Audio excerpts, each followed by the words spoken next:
இன்னைக்கு இருக்கிற நடிகர்கள்ல நான் இன்னார அரசியலுக்கு வரணும் அப்படின்னு நான் அழைப்பு விடுப்பேன் அப்படின்னு சொன்னீங்கன்னா நீங்க யாரை கூப்பிடுவீங்க? என்ன கேட்டா யாரும் வராங்க. சினிமால இருக்கிறவங்க அரசியலுக்கு வரக்கூடாது அப்படின்னு தான் நான் சொல்லுவேன். இனி ஒரு மண்ணும் பண்ண முடியாது உன்னால.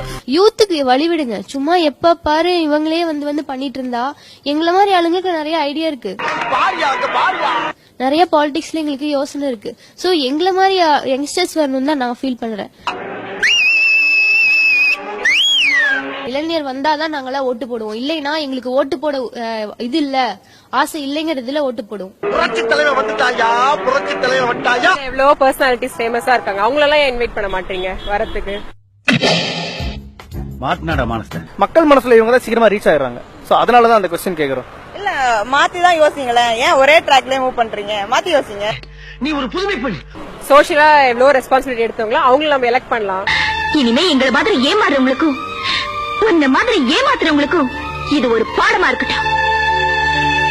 இந்த சகாயம் ஐஏஎஸ் அப்படின்னு அவரெல்லாம் கூப்பிட்டு இருக்காங்க இல்லையா? சோ அவங்க அது மாதிரி ஆளுங்க வரனால படிச்சவங்களா வரட்டுமே.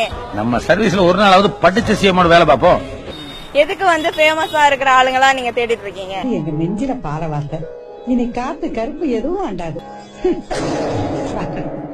எங்க ஏஜ் பசங்க எல்லாம் வந்தா நல்ல டேலண்டா பண்ணுவாங்க. நான் போட்டது.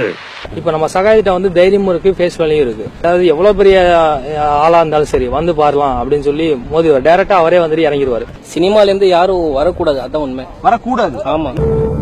ரத்தம் சுண்டி போற வயசுல உனக்கே எவ்வளவு இருந்ததுன்னா ரத்தம் சூடா இருக்கிற வயசுல எங்களுக்கு எவ்வளவு இருக்கும்? எனக்கு சினி ஃபீல்ட்ஸ்ல இருந்து யாரும் வர வேண்டாம். இப்ப இருக்கிறவங்களே சேஞ்ச் பண்ணாலும் வேற புதுசா எங்க ஜெனரேஷன்ஸ்ல இருந்து பண்ணா இன்னும் நல்லா இருக்கும் நான் நினைக்கிறேன்.